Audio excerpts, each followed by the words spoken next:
Assalomu alaykum. Yana bir bor, demak biza keyingi video olishga qaror qildik.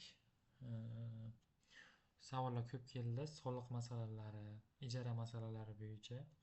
Ayniqsa treyderlardan bu video ko'proq treyderlar uchun foydali.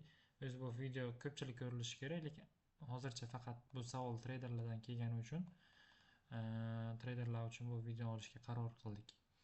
Xo'p, birinchidan treyderlar oz-moz bo'lsa ham baribir kartasida ko'proq summa aylangani uchun ularda baribir soliqdan yoki boshqa bankdan bezovta bo'lishlar kuzatilyapti ekan. Shu uchun biz hozir nima qilsak soliq to'lamaysiz yoki minimal soliq bilan sizni hech kim bezovta qilmasligini ko'rib chiqamiz. Bu uchun siz o'zini o'zi band qilgan shaxs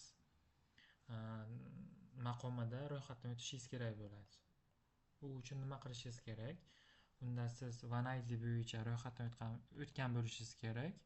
Misol uchun jismoniy shaxs sifatida. Bundan keyin siz MyGov saytiga kirib, o'zini o'zi band qilgan shaxslarni ro'yxatdan o'tkazish degan xizmati bor. Bu bepul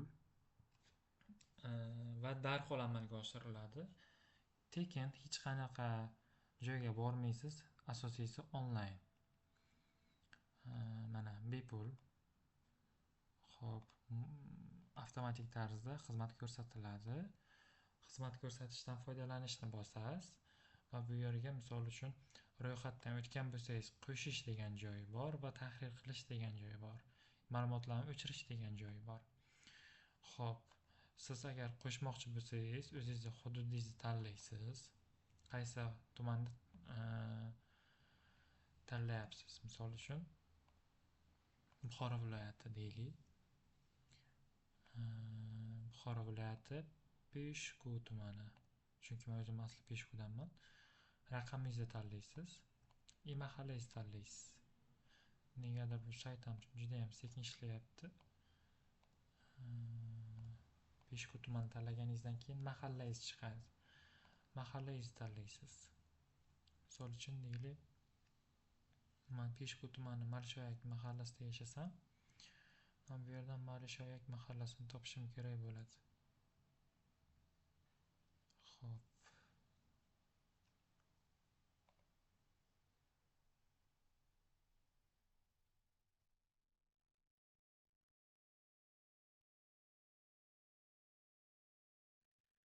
Faoliyat turida misol uchun umuman, misol uchun istagan qaysi bir nima qilmoqchisiz. Misol uchun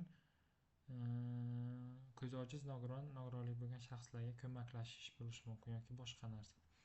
Uy hayvonlari bozorlarida vositachilik qilish degani. Misol uchun sut va sut mahsulotlari qayta ishlash. Elektron savdo maydonchasida tovarlarni chakana sotish bo'yicha faoliyatni amalga oshirish. Bu ko'proq OLX e'loni turgan odamlar uchun tegishli.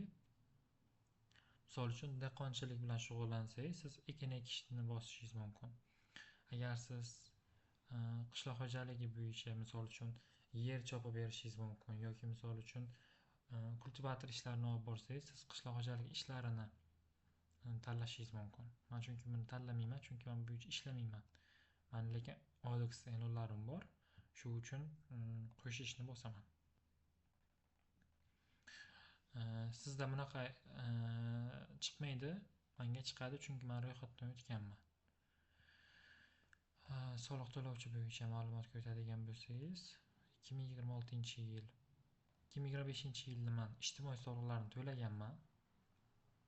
Mana 412 ming ijtimoiy tarmoqdagi faoliyat onlayn konsultatsiya xizmati bo'yicha men ro'yxatdan o'tib va soliqlarni o'z vaqtida to'lab boraman. Lekin 26-yilda hali beri soliq to'lamaganman. To'lov miqdorida 0 deb turibdi. Va to'lov sanasi berilmaganligi uchun aynan qaysi sanaga to'lov qilinishi kerakligi haqida ma'lumot mavjud emas. Agar siz tahrir qilmoqchi bo'lsangiz, tahrir qilish degan joyga o'tasiz. Mana menda yuridik masalalar bo'yicha konsultatsiya beraman. Bu bo'yicha ham ro'yxatdan o'tganman. Men hozir YouTube'da misol uchun 9 ming, 10 mingta, Facebook'imda 5 mingta umumiy hisobda 15 mingdan ortiq obunachim bo'lgani uchun men ijtimoiy tarmoq orqali ham misol uchun reklama yoki misol uchun qanaqadir xizmatlarni ko'rsatish orqali ijtimoiy tarmoq orqali ham daromad ko'raman. Shu uchun ijtimoiy tarmoq orqali faoliyat turini ham belgilab qo'yganman. Hozircha shu siz bo'lsa ijtimoiy tarmoq faoliyati yoki moliyaviy xizmatlar degan bo'limi bor. O'shani siz tanlashingiz kerak bo'ladi. O'shani tanlaganingizdan keyin treyderlar uchun soliqdan imtiyozlar qo'llanilishi mumkin. Bundan keyingi videolarimiz elektron raqamli imzo orqali soliq mobil ilovasi orqali ijara shartnomasini imzolashni ko'rib chiqamiz. Hozircha bizning videomiz shu. Asosiy bizning maqsadimiz o'zini o'zi band qilganlik bo'yicha ro'yxatdan o'tishni ko'rib chiqish edi. E'tiboringlar uchun rahmat. Treyderlarga tashlab qo'ysalaringiz, bu juda ham foydali ma'lumot bo'ladi treyderlar uchun.